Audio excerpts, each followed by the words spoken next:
So just want to welcome everyone to the Build Back Greener webinar, which we hope will introduce you to some of the potential policies that could be on the horizon for the UK fashion and textile industry, and how you can future-proof your business by making changes now that will enable the industry as a whole to have a more sustainable future.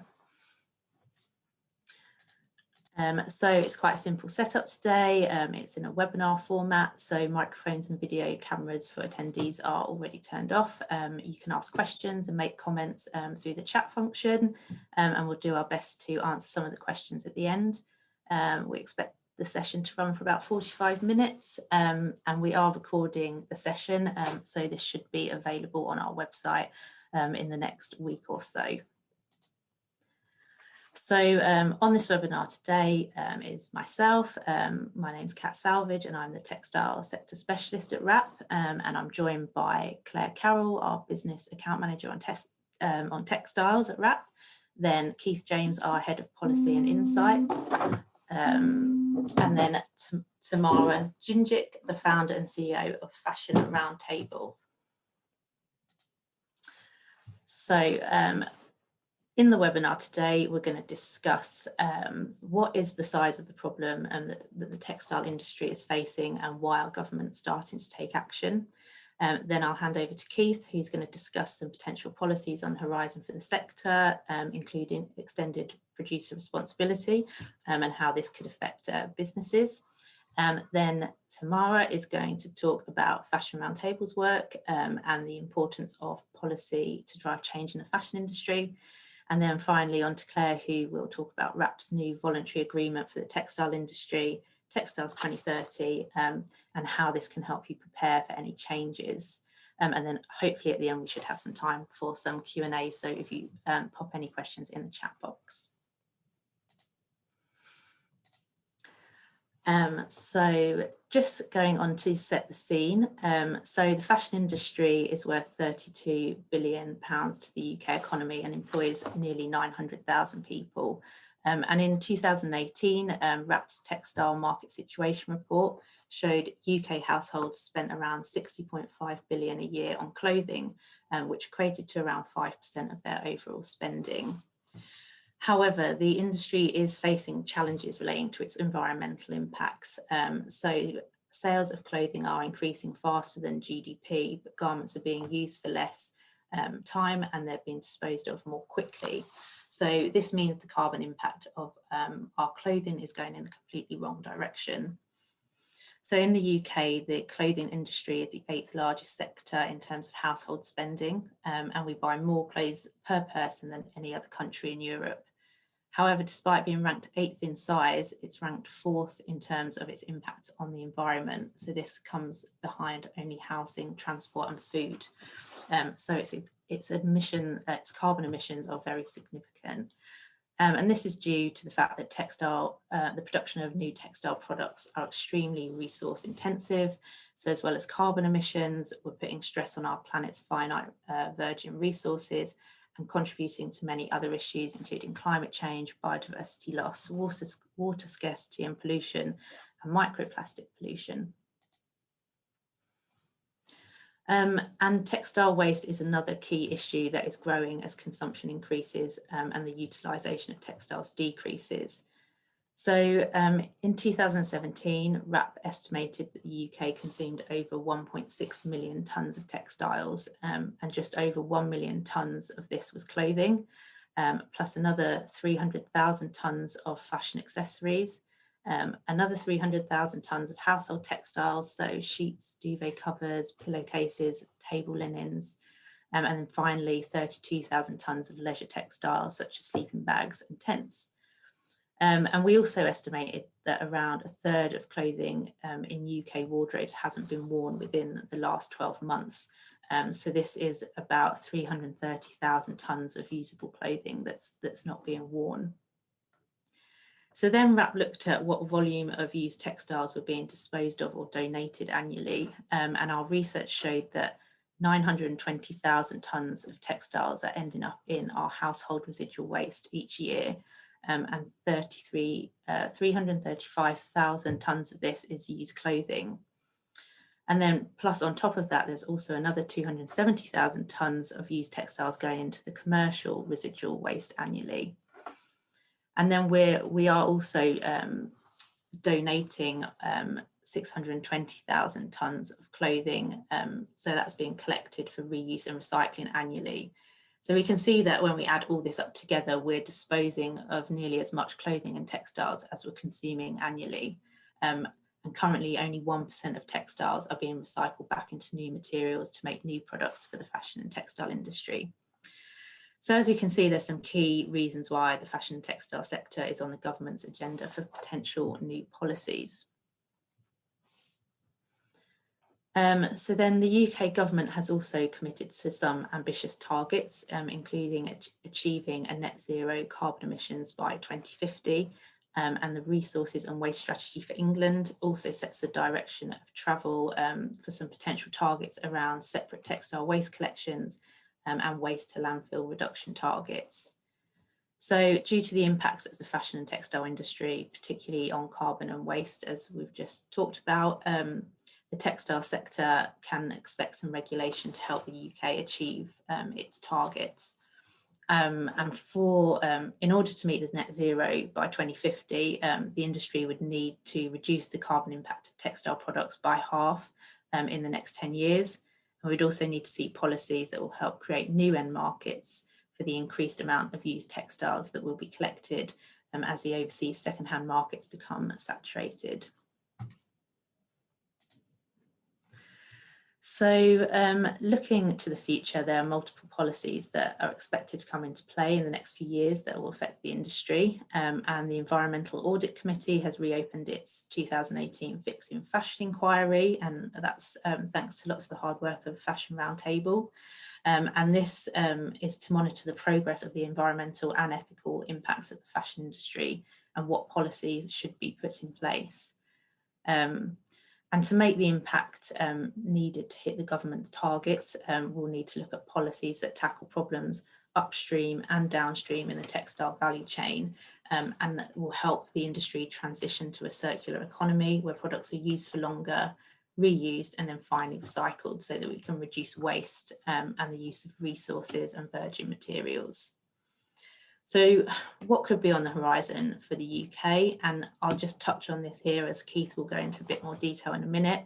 But the Chancellor recently announced the UK's intention to mandate climate disclosure for large companies by 2025. So this could affect many of our high street brands and retailers. And then the resources and waste strategy includes the potential introduction of new extended producer responsibility schemes, where textile has been identified as one of the top 5 priority material streams to be considered by 2025, and hoping to consult on this by 2022. So this could mean there's a polluter pays principle applied to textile products sold in the UK. And we could also see policies around minimum eco-design standards, eco-labelling requirements, and potential policies to support the creation of infrastructure and innovation in the reuse and recycling sector. So to prepare for these changes, businesses will need to learn to measure their impacts, to change their design choices, use recycled materials, and offer opportunities for customers to trade what they wear. And the UK government isn't the only government putting policies in place that will affect the textile industry. So in France, the French EPR levy for textile waste has been in place since 2007. And the Netherlands are proposing a policy to have 30 to 50% recycled content in new clothing by 2030. And then Sweden are exploring a chemical tax to reduce the use of hazardous chemicals in clothing. And then the EU strategy for textile is also, which is aiming to help the EU shift to a climate neutral circular economy, where their products are designed to be more durable, reusable, repairable, recyclable, and energy efficient. So measures that are under consideration in the strategy's draft roadmap include reuse and recycling targets, design for sustainability standards, extended producer responsibility schemes, incentivising sustainable business models such as service models, and also looking at separate textile collections by 2025 and less than 10% waste to landfill by 2030. So that was a bit of an overview to sort of set the scene for why policies for the industries could be in the pipeline. And now I will hand over to Keith, our Head of Policy and Insights, to take a sort of deeper dive into some of the potential policy options that could be on the horizon for the UK textile industry.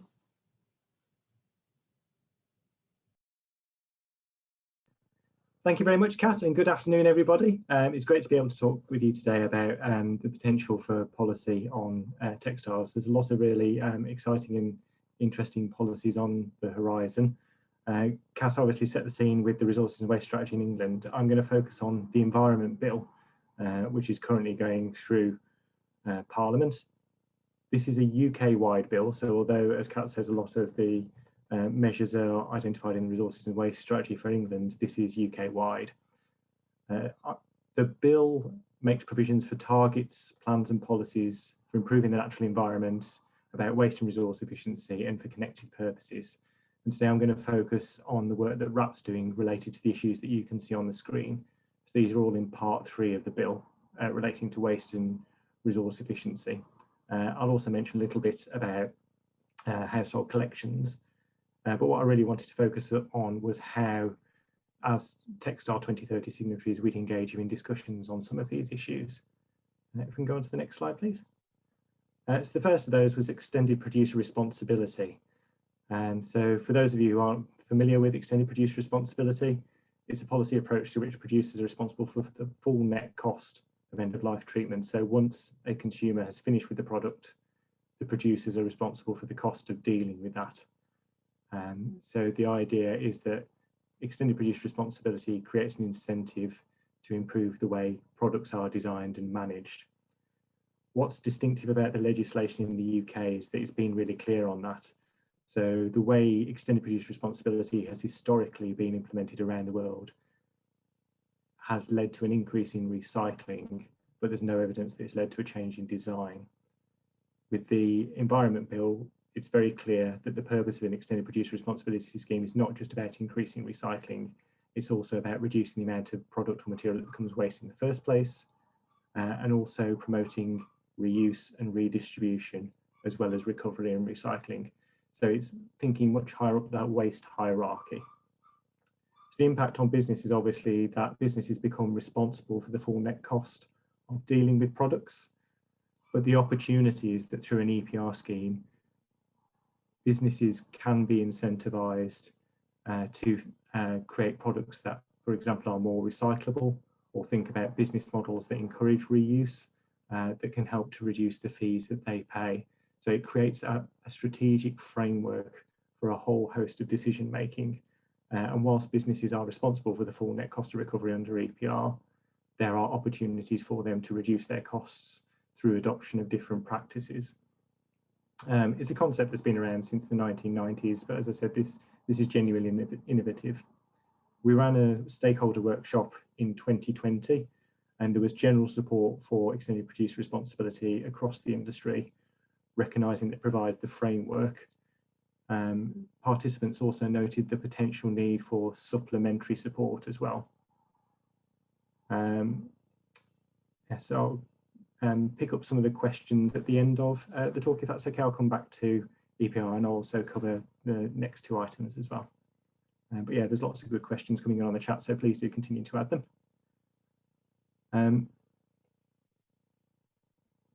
If we move on to the next slide, please. One of the measures that could be brought in alongside extended producer responsibility is provision of information. I think it's really important to draw a distinction between labelling and information.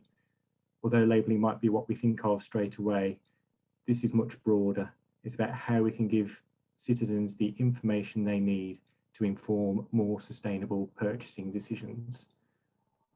What we're going to look at this year is effective ways of engaging citizens. So again, through the stakeholder workshops we ran last year, there was general support for providing more information. There was a concern from participants about the value for money. So if we give more information to citizens, will they change their behaviour? So RAP's undertaken some research in this area previously, and we know that lots of people are interested in environmental information, but we also know that it's really important to frame that correctly if you want people to change their behaviour as a result of receiving that information. It's also got to be broadly applicable. We don't want to have to provide different information for different types of garment. So this year we'll be working on projects looking at broadly, broad messages that can be used across a range of different products, and that's likely to extend beyond textiles to other product groups as well. And again, that's something that we'd look to engage with Textile 2030 signatories in over the rest of the financial year. The third area, if we go on to the next slide, was about resource efficiency requirements. So under the Environment Bill, government could set resource efficiency requirements for textiles. Again, we worked with stakeholders over the last 2 years, actually looking at different ways in which resource efficiency requirements could be applied to textile products. And for clothing, we identified 3 international standards, which are broadly applicable, but have flexibility for different types of textile product. And these can all relate to durability issues. So things like resistance to abrasion, dimensional stability to washing, and colour fastness, mostly to washing, are common issues across a range of textile products. You might have different thresholds for different products, but the standards exist. In terms of impact on business on introducing minimum resource efficiency requirements, we would need to work with stakeholders this year to better understand the standards that are already used within your organisations. We don't have a sense yet of the gap between these international standards and current practice. So if there's no gap, for example, then there's no impact of setting minimum resource efficiency requirements because everyone's doing it already. But obviously, if there are differences, then there is the potential for a cost associated with introducing resource efficiency requirements, but then potentially it would also lead to a change in products on the market. So we really want to understand those issues with you this year. And then if we can move on to my final slide, and then I'll go back through some of the questions. One of the other supporting measures that's in the resources and waste strategy and is being considered across the UK is separate textile waste collections. In England, in the resources and waste strategy, there's a commitment for separate household collections of textiles from 2025. There's also a discussion about non-household textiles, where there's the potential for a chargeable service to be required, made available to businesses as well. So obviously that increases the supply of material for reuse or recycling. What other policy measures could do is create the markets for that as well. We can't just take it for granted that markets will appear. There needs to be an active decision to review and potentially invest in some of these markets as well. And that's where tools like EPR can provide a framework. I'll go back through some of the questions that have gone now, but if you do have any other additional questions, please do add them. So the first question I had was from Ismay, which, so is it likely that policies due to come in will push big brands to increase their prices to reflect their true cost? So when we looked at the cost of something like an EPR scheme in France, that is equivalent to about 1p per item sold based on the level of funding that was raised in France. So obviously that is not necessarily the same as a UK scheme, because a UK might have different ambition, but that was the kind of order of magnitude cost that we've seen in other countries. What we would expect as part of any scheme in the UK would be to look fully at the costs and benefits and policy objectives to understand actually what the financial implication is. Then in terms of what businesses do with that is a decision for those businesses. So whether it's a cost they would absorb or whether it's a cost they pass on to consumers is a business decision. I had a question as well about who holds the cost or responsibility for EPR, retailers or manufacturers or both. It's generally producers, so people who place something on the market in the UK. There are different ways that this can be brought about in reality. Government's about to consult on extended producer responsibility for packaging, and this is one of the issues that is discussed in that consultation document. So that's not to say it would be exactly the same for textiles, but if you do look at that consultation, it will give you an idea of how an EPR scheme could be structured. There's a question about company size bracket for extended producer responsibility. So again, that would be something for government to decide. There's not a universal definition of who should be in or out of extended producer responsibility schemes for different products. A question about looking at standardising eco-labelling systems similar to food traffic light ones. Yes, that's absolutely one thing that could be considered. What we're looking at initially are what are the messages that people would respond to, and of those, which are the ones that could be broadly applied across a range of products. That's the first question we're looking to answer. A second question would then be, what is the best way of communicating that? So it might be an eco-labelling system, it might be information on a website. So that's something that we're on an open mind about at the moment. There's a second point about household waste recycling. So household waste recycling has been stuck at 40% for many years. So is extending textiles collection likely to reduce textiles being wasted, or could it make households feel it's okay to recycle over reducing consumption? As Kat showed earlier on, a lot of textiles are already reused and recycled, and the majority of clothing is reused or recycled at present. Although there's the note there about the recycling rate, there is variation across the UK. So in Wales, the recycling rate has continued to increase year on year, for example. We don't have a sense that recycling encourages people to consume more. There is a wider discussion to be had about citizen behaviours and attitudes around clothing. That is probably not for today, but there is a lot to explore there that's really interesting and would love to talk to you about as Textile 2030 signatories. Kat, if you let me know if I'm running out of time, I've got 2 more on the screen at the moment. Yeah, if you want to do 2 more quickly, and then we'll move on to Tamara. Right, thank you. So textiles waste collection infrastructure is fit for purpose. With COVID, many collection points are closed. Absolutely, that's true. Are there plans to make waste collection a convenience for the consumer?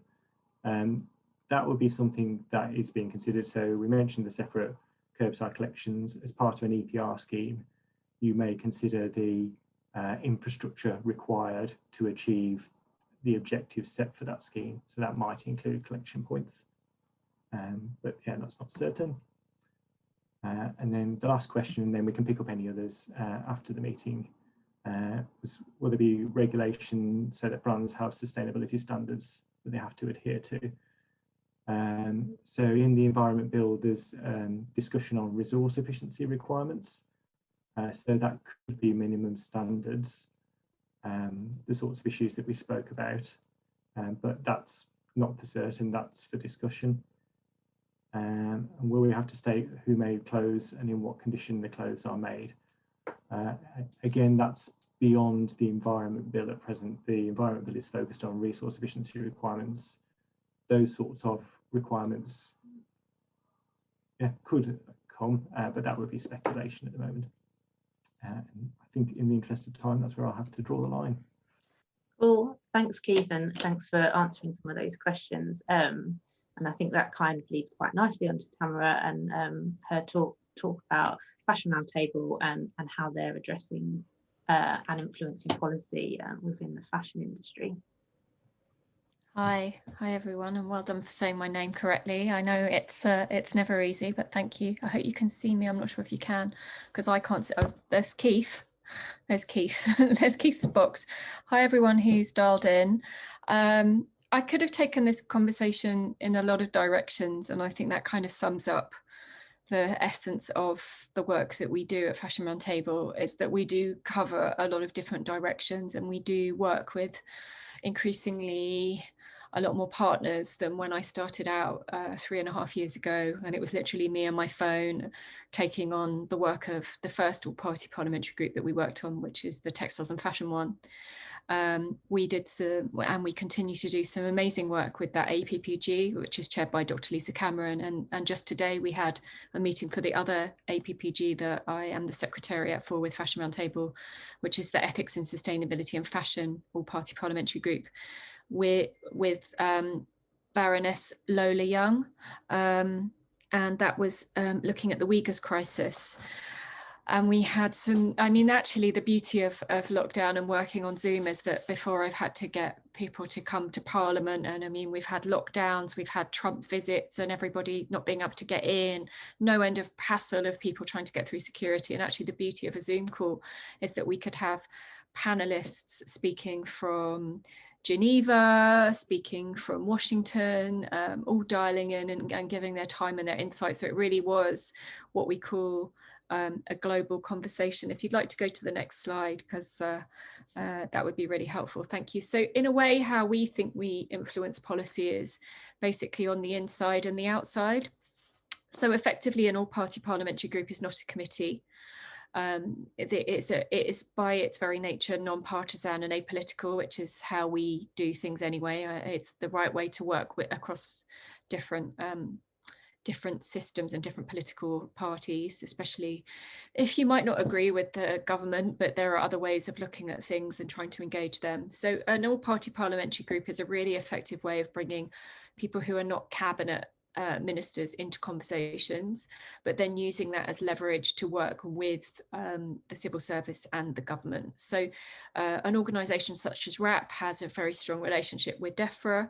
I've met with DEFRA, they engage with our work, but they are very much the civil service feeding in data and analysis to the government. So we work on that side of things, but we also work on the parliamentary side of it, and they are two distinct bodies. In a way, you can think of it like a committee is there to cross-examine the work of a government. So we lobbied the Environment Audit Committee to reopen their inquiry on fast fashion, which they have done, which is fantastic. It's now chaired by Philip Dunn.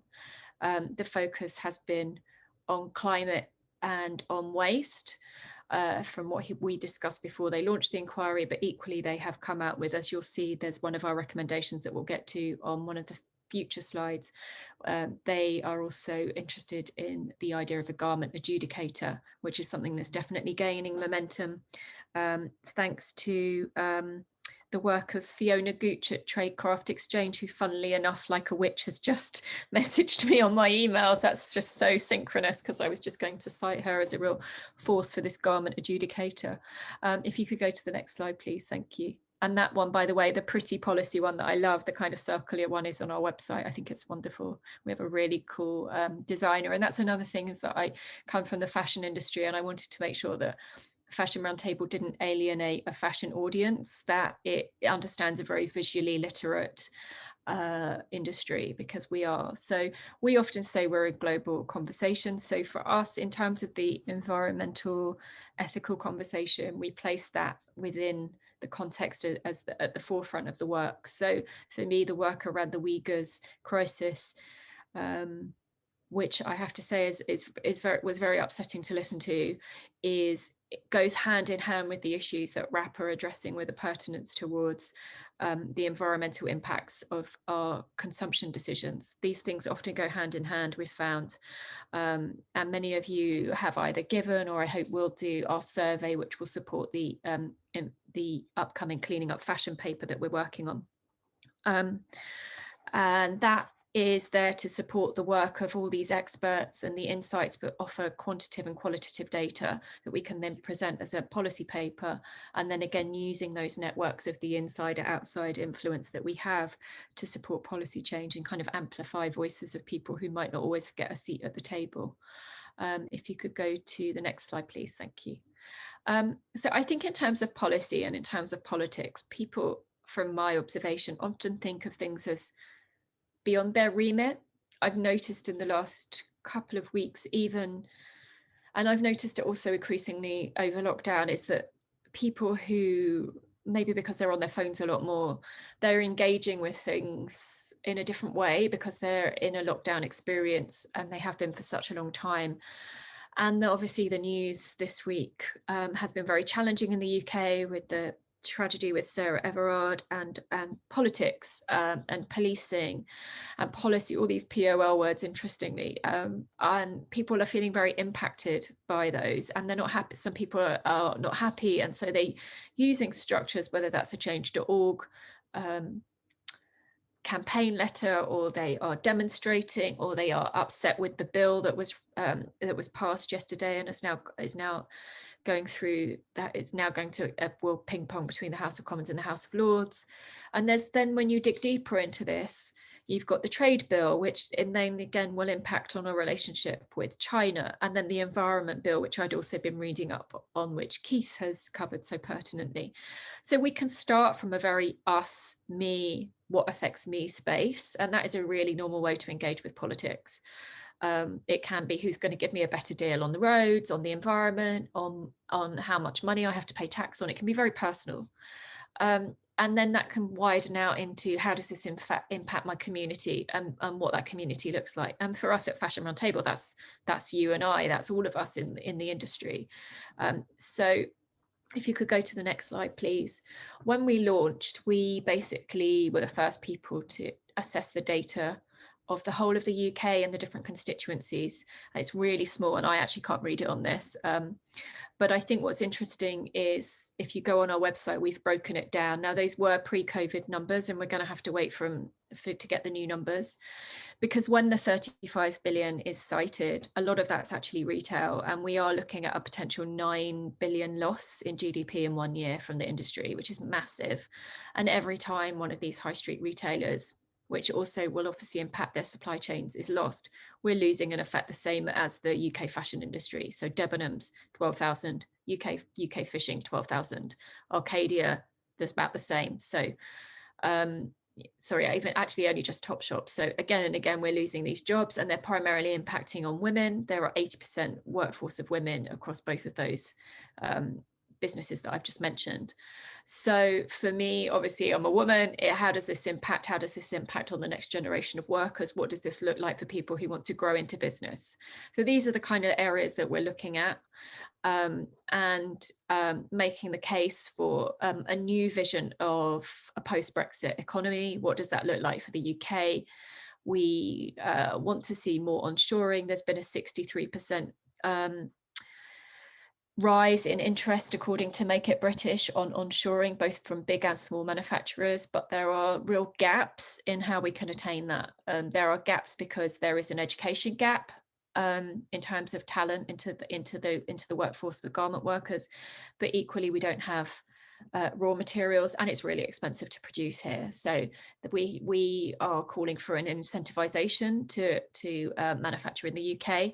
The film industry, interestingly, has that, and quite often what we do is we analyze who has a competitive market lead in another industry, and then we kind of use that as a piggyback example back to government of, well, they've got that, we'd like it too. So we're at the early stages of lobbying on that, but that's something that I definitely think with the post-Brexit conversation is something that we will be pushing further on. And if you could go to the next slide, please. Thank you. So yes, we've done a Brexit paper. We are waiting to publish that. We will be publishing that in a few weeks. So yeah, the tax relief issue is something that we are very, very pertinent to. And we also need to understand that we have a global supply chain within the UK. From my understanding, we have one button and no zip manufacturer. There might be one zip manufacturer, but it's very small in the UK. So obviously there's an issue. If the cotton's coming from Gutermann in Germany and everyone's being impacted by delays and extra costs on packaging and postage, and it is taking 2 weeks to get something that should take 2 days, then that's a problem. So I think that the issues around Brexit are something that how can I put this diplomatically? The government don't want to necessarily have the conversation about the impacts of Brexit because they're hearing it not just from us but from everybody else. And £2,000 to apply for a grant is not cost effective for somebody's time if they're in a business that's dealing with more red tape. the fishing industry, just to come back to them again, had a 23 million uplift to support exports in January. And there needs to be parity to all industries. And that's something that we will be calling on.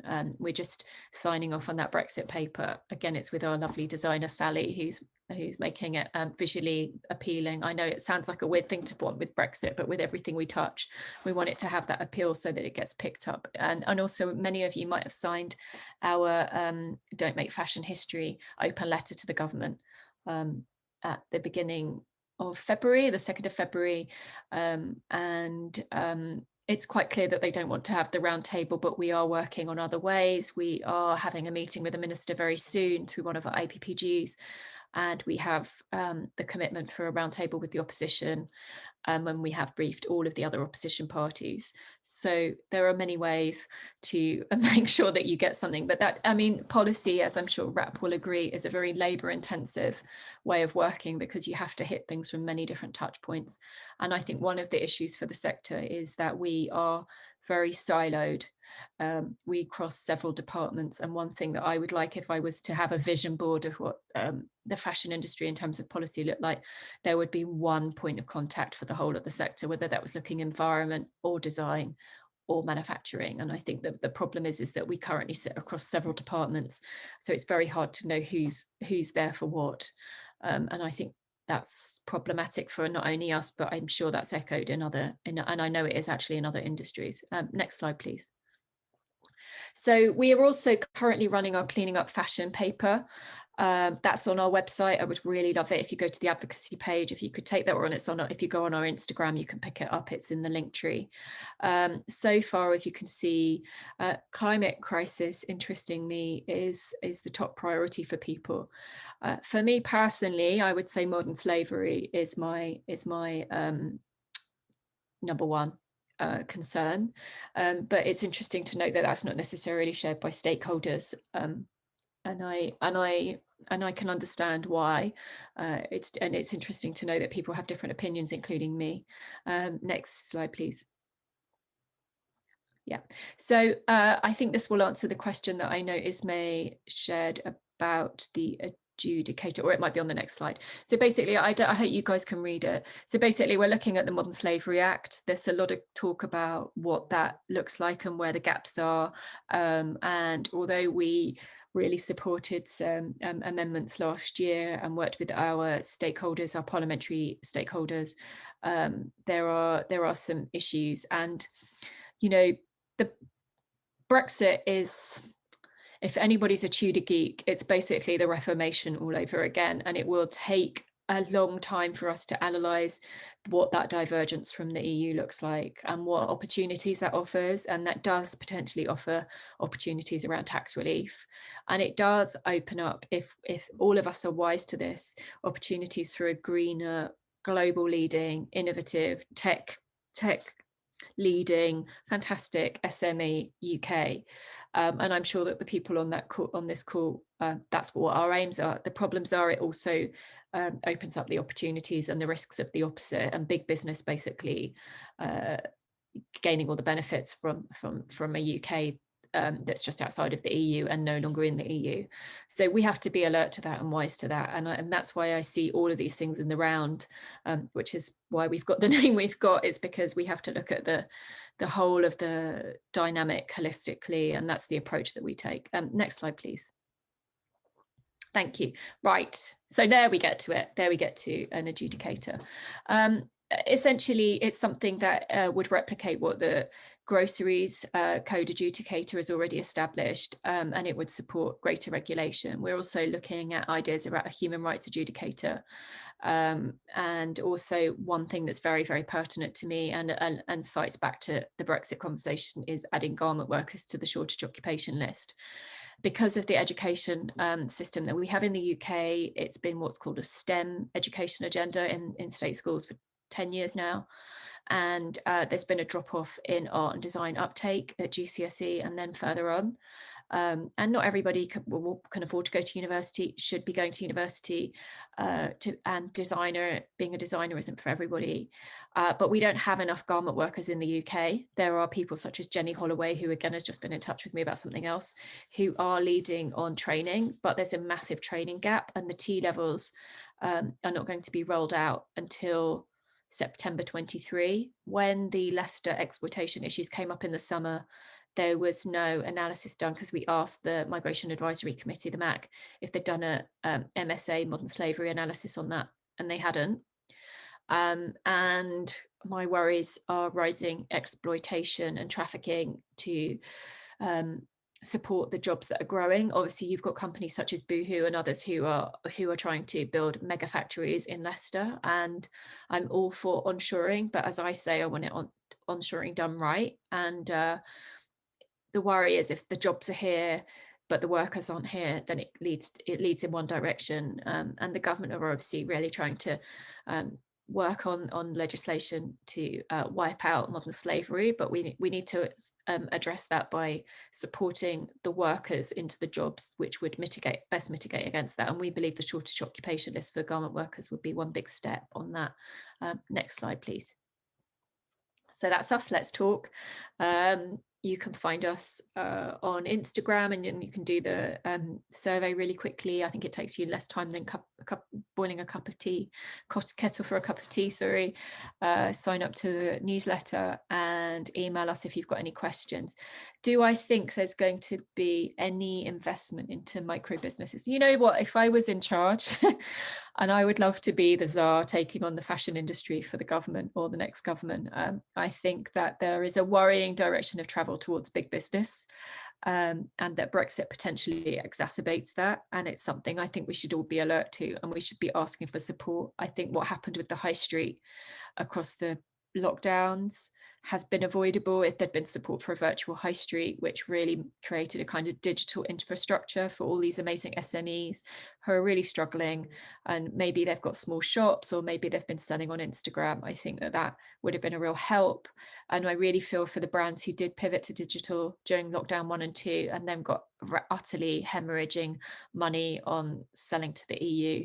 So I think it's about making the case for sustainability in a way that aligns with the government's values. They had a review that's come out today on global Britain, and although it's addressing other areas of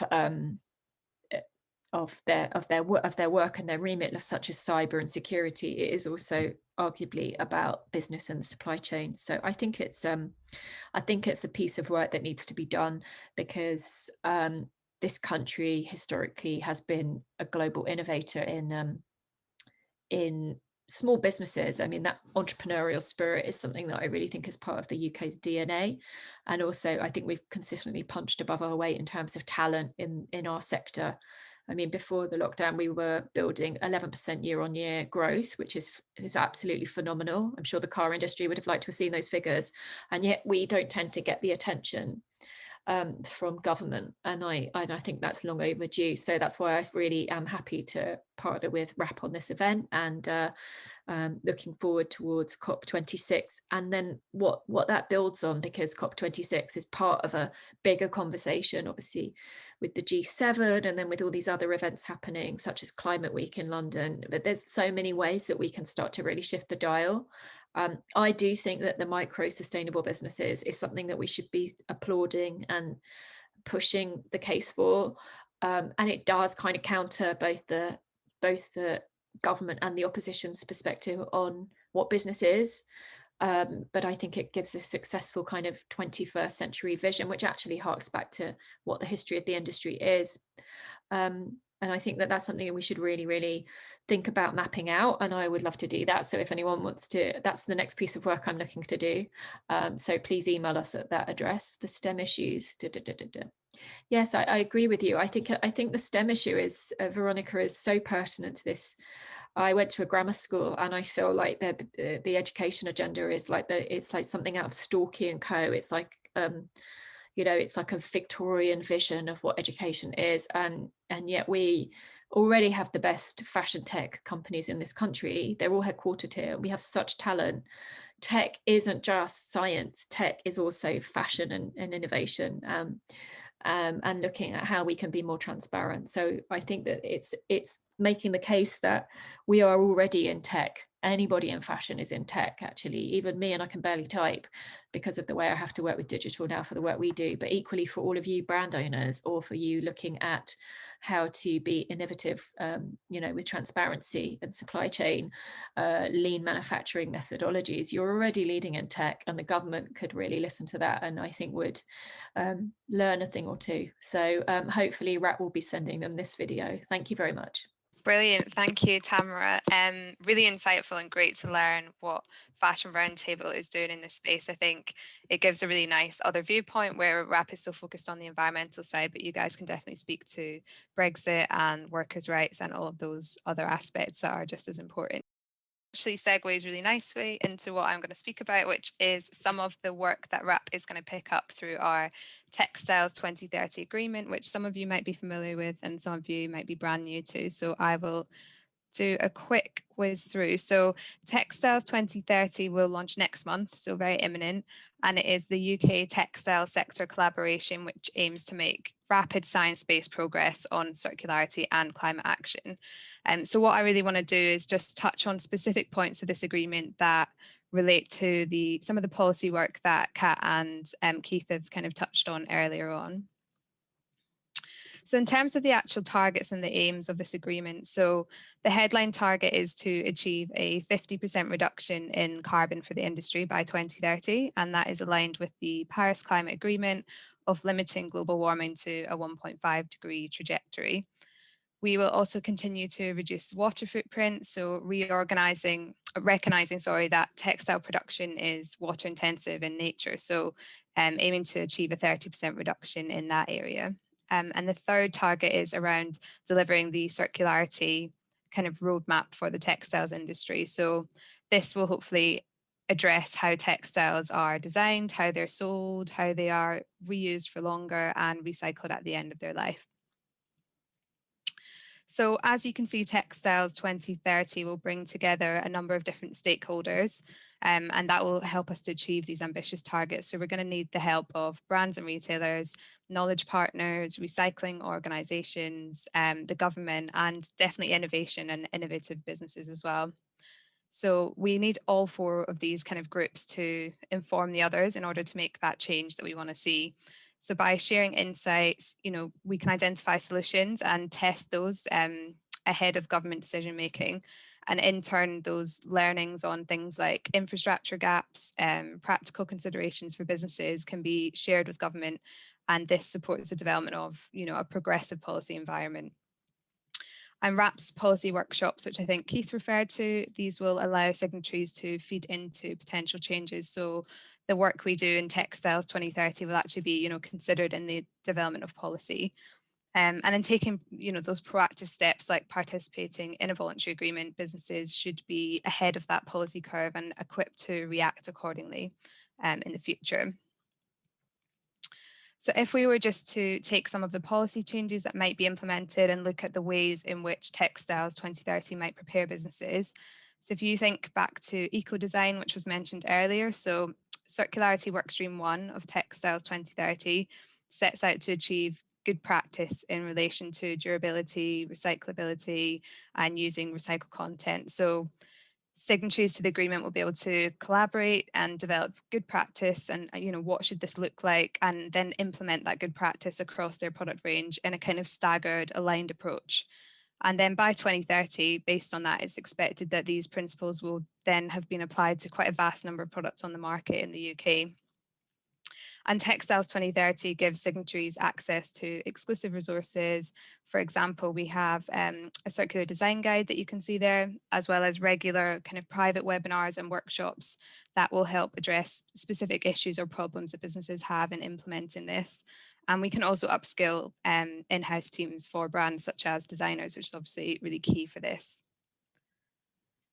Now, looking at policies which might aim to encourage reuse and closed loop recycling, so Circularity Workstreams 2 and 3 of Textiles 2030 will address these issues specifically.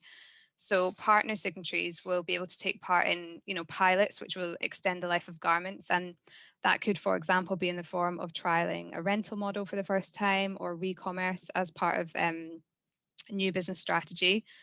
And the learnings from those pilots will be shared out amongst the wider group and used to kind of scale up these solutions and expand them out. That will in turn obviously extend the lifetime of clothing and decouple business growth from the use of virgin resources. And then in workstream 3, so closing the loop on materials, Textiles 2030 signatories will form partnerships and again carry out pilots which will help accelerate the commercialisation of fibre-to-fibre recycling in the UK.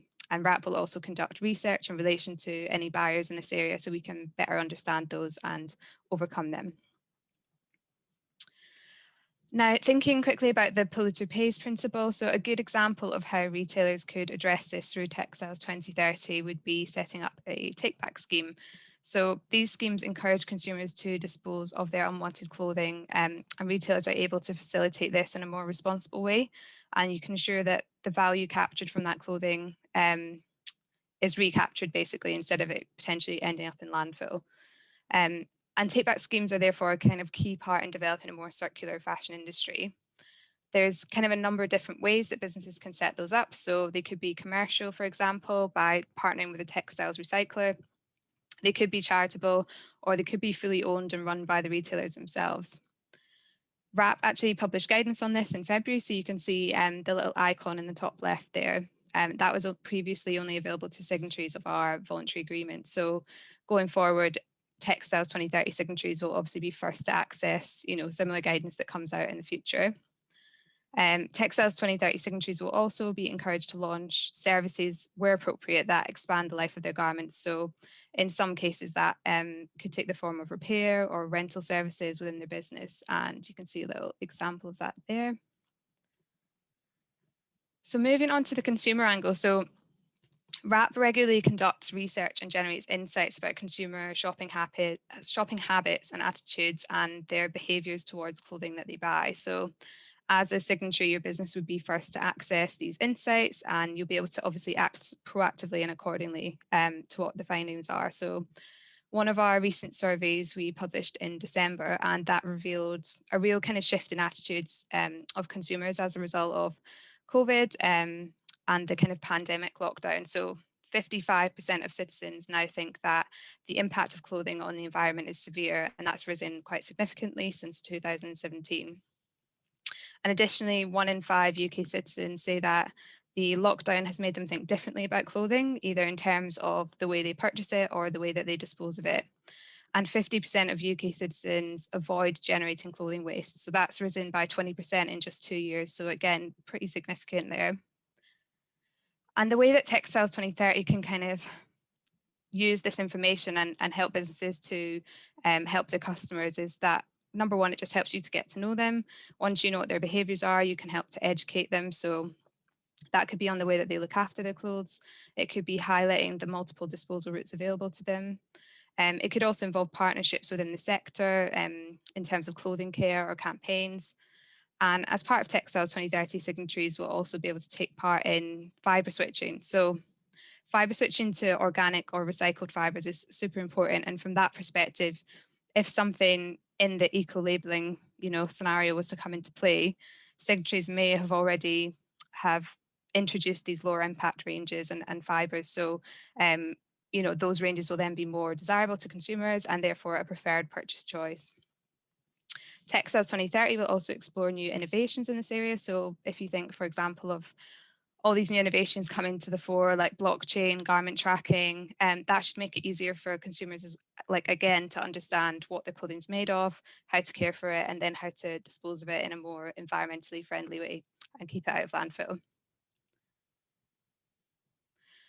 So I'm going to try and wrap up. I'm aware we've gone a bit over time and we'll still try and do a couple of questions, but I just wanted to highlight kind of the signatories who have joined so far prior to the launch. So we now have 38 signatories signed up, which is phenomenal. And that, of course, includes Fashion Roundtable as one of our affiliate organisations, and we'll continue to work closely together. So we only have really less than 6 weeks to go until launch. So I would encourage anyone watching this who is keen to get involved, to please get in touch, and I will just pop details up on the next slide. So yeah, check out the website, sign up to our business briefing, do follow us on social media, and there's an email address I'll leave up for a few seconds there in case you want to jot it down. But yes, do reach out if you'd like to learn more or get in touch.